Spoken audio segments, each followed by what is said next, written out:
Mee daawwattoota keenya dhugaa kana beektu fiilmii irratti jaalalli akka salphaa fi mi'aawaa ta'etti fakkeeffamee dhiyaata.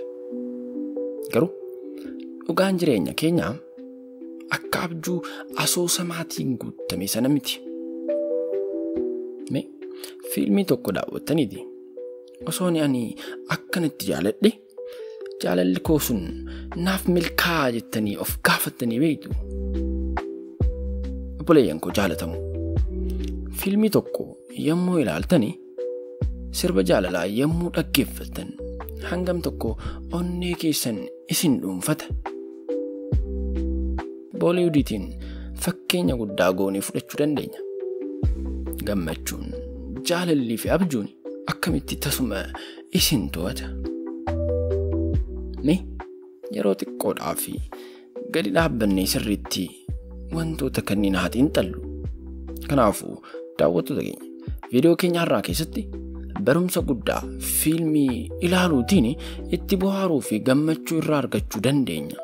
Garuu jireenya keenya akka fiilmii irratti arginu sana sheep gochuun miidhaa akkamiin nurra geessisa jedhuuf hamma xumuraatti nu wajjin ta'uun akka nu dhaggeeffatan kabajaan isin gaafanna. Kun sagalee kitaabaati.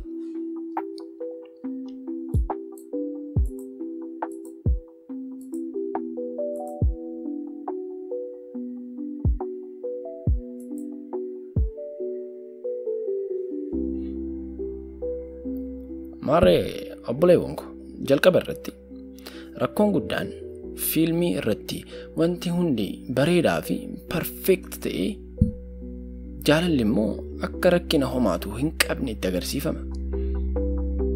Rakkoon yeroo gabaabaa keessatti furama. Daqiiqaa muraasa keessatti rakkoon guddaan ture sun badee dhabama. Dhugaan jiruu keenya realitiin keenya tasumaa garuu akkas miti. Wanti hubachuu nu barbaachisu jaalalli dhugaan yeroo hunda akka fiilmii irratti arginu sanaa miti. Rakkoowwan ni qabaata. Gaddisitti dhufa. Dabalataanis walitti bu'iinsi ni dhalata. Formaata argachuudhaaf torbanoota, ji'oota, yeroo tokko tokko immoo waggoota fudhachuu danda'a.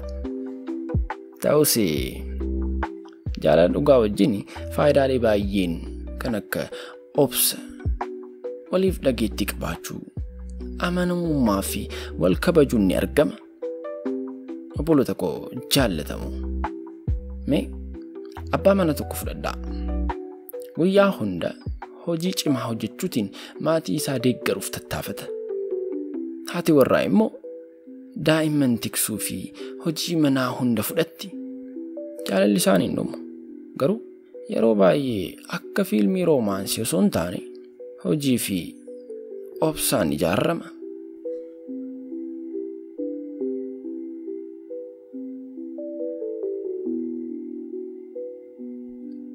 Akkuma beektanii fiilmii keessatti rakkoon yeroo hunda xumura bareedaa argata. Jireenya dhugaa keessatti ammoo rakkoon yeroo hunda furmaata salphaan qabu.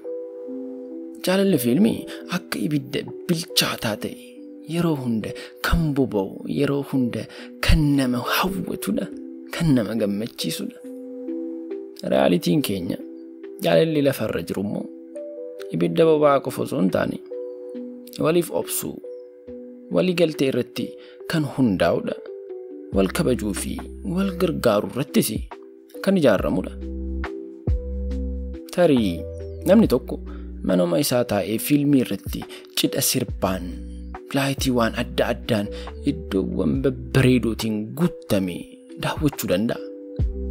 Garuu hubannoo kana qabatee kanuma biyya keenyaatti realitii nuti keessa jirrutti yoo deebi'u cidha gochuudhaaf qarshii, sochiilee adda addaa, stressii fi chaalenjoota ajaa'ibaa hedduu arguu danda'a. Maarree chaalenjoota akkasiitiin jaalalli keessan kan qoramuu fi jabaachuu eegalu. Kanaafidha jaalalli dhugaan hawwii fi miira qabdaniin qofa survive ta'uu hin danda'u. hiriyaa koo civil engineer ta'e tokkotu akkas naan jedha ture.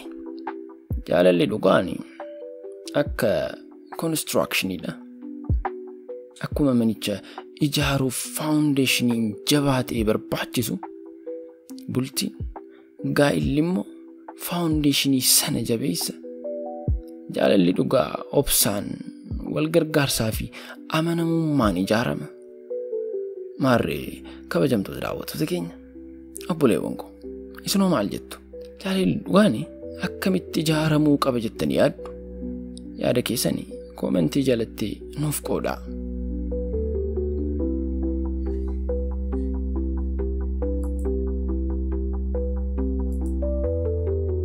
Kabajamtoota daawwattoota keenya mee gara qabxii lammaffaa aadaa fi miidiyaa wajjin wal qabatee jiru haa kaafnu.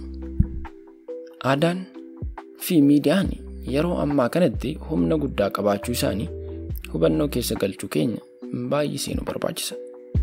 Wanti miidiyaa irratti arginu kamuu onnee keenya irratti ashaaraa magariisaa jennee ashaaraa guddaa kaaha. Fiilmii fi sooshaal miidiyaan yeroo hedduu sirna cidhaa guddaa san sirboota daansii ajaa'ibaatiin mul'ifamanii fi fiilmii fi sooshaal miidiyaan yeroo hedduu sirna cidhaa guddaa san sirboota daansii ajaa'ibaatiin mul'ifamanii abjuudhuma hin qabne akka jaalala ta'etti nutti mul'isa. Look guys, yeroo TikTok, Instagram yookiin immoo sooshaal miidiyaa adda addaa irratti yeroo dheeraadhaaf cidhaa fi sirba yommuu daawwattu yaadni sammuu kee keessatti biqiluu jalqaba. Maaliif jaalalli koo kan inni akkas hin fakkaanneef? Maaliif relationshipiin koo kan fiilmicha kana hin fakkaanneef? Yaadonni akkasii kunniin rakkoo guddaadha. Sababni isaas yeroo rakkoowwan xixiqqoon nu mudatanii fiilmii waliin wal bira qabne compare goona. Marri akkuma fiilmii irratti beektanu rakkoon isaanii osoo sirbanii yookiin qophii keessatti baduu danda'a. Dhugaan keenya, realitiin keenya immoo rakkoon xiqqoon tokko yoo walii hin obsine, yoo walii hin dhageenye, yoo guddatee osoo hin jedhiin rakkoo cimaa sitti fiduu danda'a. Miidiyaa fi fiilmii kaampaanichi jaalala abjuu ta'uusaa fakkeessanii nutti mul'isanis wanti yaadachuu qabnu realitiin akkas akka hin taanedha. Mee obboleewwan koo isinoo maal yaaddu? Sooshaal miidiyaa irratti viidiyoo kaappilootaa cidha bareedaa isaanii yommuu daawwattani yaadni isin keessatti uumamu maali? Akka fiilmii sanii irraa relationshipiin keessan, bultiin keessan jiruu abjuu sana wajjin wal bira qabdanii compare gootu moo ija qulqulluu realiitiitiin ilaaltu?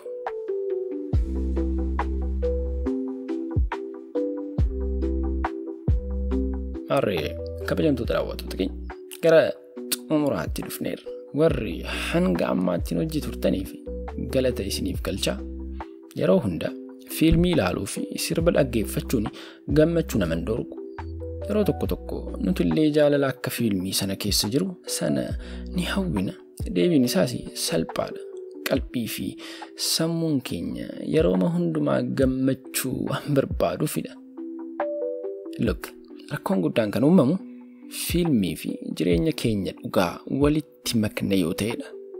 Makni irra taanaan yeroo si abjuun keenya dhugaa fakkaatee nutti mul'achuu jalqabu isaati jechuudha. Jaalalli lafa irra jiru akka fiilmii miti. Rakkoon ni jiraata, walitti bu'iinsi ni dhalata. Yeroowwan tokko tokko immoo walii galuu dhabuun jiraachuu danda'a.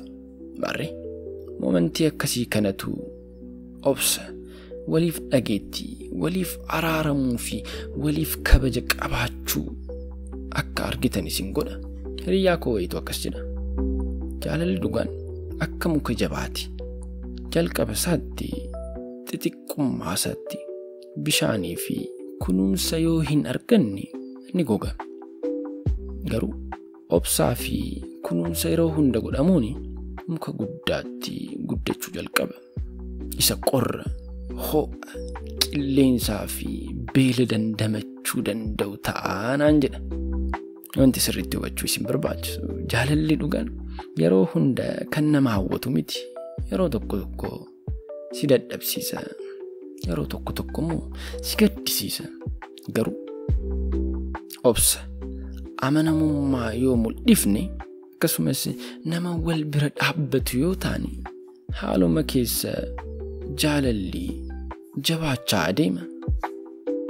Maarree kabajamtoota keenya, barumsi guddaan viidiyoo kanarraa argachuu dandeenyu tokko, jaalalli dhugaa hojii fi obsaan ijaarama. Yoommoo abjuu fiilmii caalaa dhugaa irratti xiyyeeffanne jaalala bara baraan arganna. Kabajamtoota daawwattoota keenya, viidiyoo kana jaallattaniitti yoo ta'e laayik gochuu hin irraanfatina. Hiriyoota keessaniifis sheer gochaa chaanaalii keenya Sagalee Kitaabaa subscribe gochuun maatii Sagalee Kitaabaa ta'aa isiniin jenna.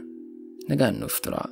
Jaalalli dhugaan qalbii keessan keessatti haa dagaagu jechaa asuma irratti goolabna. Kun Sagalee Kitaabaati. Anis Fu'aad Awwalii.